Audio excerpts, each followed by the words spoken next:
বাবা, ক্লাসটা তো কম করনি। ছোট পছন্দ বলে ওই তো ছোট বোঝা যাচ্ছে না। কি করে বলবো? জিজ্ঞেস করি। কেন? আপনি দেখতে আমি ওদের সাথে কেন যাবো? আপনার লেগে আমি অত দূর থেকে আসতে পারছি, আর আপনি আমার লেগে এটুকু আসতে পারবেন না? আমার লেগে এসছো? না, আপনার দাদের লেগে। আপনার দাদের সাথে আমার বিয়ে ঠিক হয়ে আছে, ওকে আমি ভালোবাসি, আর লেগে এসছি।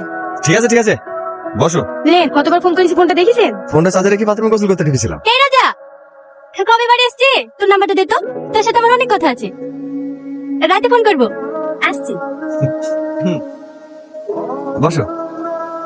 কে ওটা? বান্ধবী, একসঙ্গে পড়াশোনা করতাম। এখন তো আর করেন না। ও আপনার নাম্বার নিল কেন? বান্ধবী নাম বলে লিখে হবে? কি হবে আবার? ছেলেদেরকে আমার খুব ভালো করে চিনা আছে। ওরা তো ফোন করবে, আপনি প্রেম করবেন। আমার সাথে তো হাজার হাজার ছেলে নাম্বার চাই, প্রপোজ করে।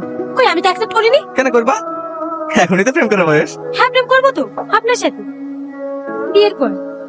না না, আমি এখন বিয়ে করতে পারবো না। মানে দুলাভাই বলছিল যে এবার বিদেশ থেকে বাড়ি ফিরলে আমাদের বিয়ে দিয়ে দেবে। তুললেই হবে নাকি? ওই কাকে বিয়ে করবো না করবো সেটা আমার ব্যক্তিগত ব্যাপার। আমাকে আপনার পছন্দ না, বিয়ে করবেন না? কি হলো, ব্যাগ কিছু কেন? বাড়ি যাবো। আরে তুমি পাগলি নাকি? এমনি আর কি বললাম তোমাকে রাগানোর জন্য। বসো বসো, কাঁদো না, গ্লাসটা ডলি যাবে।